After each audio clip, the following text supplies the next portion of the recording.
Moi, il m'est arrivé un truc chelou quand j'étais en colo de vacances. Je devais avoir 10 à 11 ans, je crois. Histoire hyper chelou. Aujourd'hui, je vais mieux. Mais j'ai encore quelques problèmes à cause de ça. Le truc dure pendant toute ma semaine. J'ai cru que j'allais mourir de peur. Je dormais avec ma coloc de chambre et tété se passait bien. Mais un soir, je me réveille, je sais pas d'instinct, et je fixe devant moi. Là, je vois quelque chose devant moi.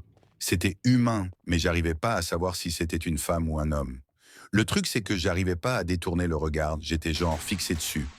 J'ai réveillé ma coloc pour savoir si elle aussi, elle voyait la même chose que moi. Elle voyait rien. C'était trop bizarre. J'essaie de dormir parce qu'il était 1 heure du matin. Mais rien. Aucune fatigue, rien du tout. Alors j'attends, je regarde.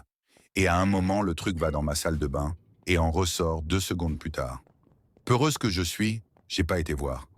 Et il est resté au même endroit jusqu'à 6 heures. Le lever du soleil, quoi. Et il est parti en traversant la porte-fenêtre. Déjà, j'étais blanche. J'avais envie de pisser. Je me lève pour vérifier la salle de bain et vous savez pas ce que je vois. Le papier pour se laver les mains sorti de la boîte et posé correctement sur le rebord du lavabo. Le truc, c'est que le boîtier est fermé avec une clé. Je possède pas la clé. Les animateurs m'avaient dit « C'est les filles qui sont rentrées dans ta chambre et qui ont fait ça ». Je suis pas conne, tout le monde dormait, j'ai vérifié. Je commence à faire ma vie, dans la colo, je joue avec les autres et j'ai mes activités comme équitation. Je monte à cheval régulièrement, j'avais mon galop 4. Je prépare mon poney et j'attends que la carrière soit libre. J'étais avec les autres filles et là je me sens mise à l'écart. Je me sentais pas trop bien, genre. Je sais pas trop comment décrire ça, mais j'avais peur de ouf.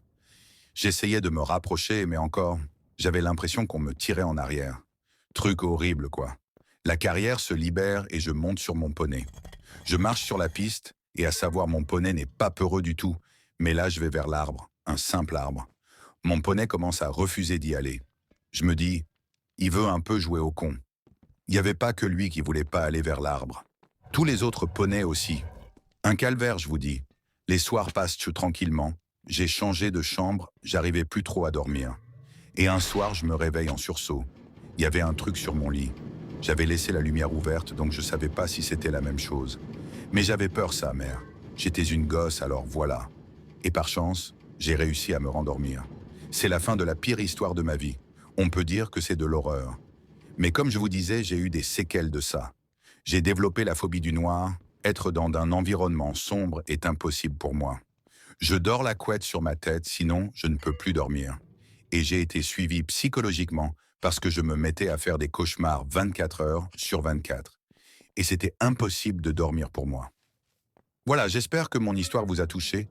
J'en parle ici pour me libérer de téter ça parce que maintenant j'ai bientôt la majorité et c'est un truc qui me colle à la peau et je pense que parler ça résoudrait un peu cette peur qui est toujours présente.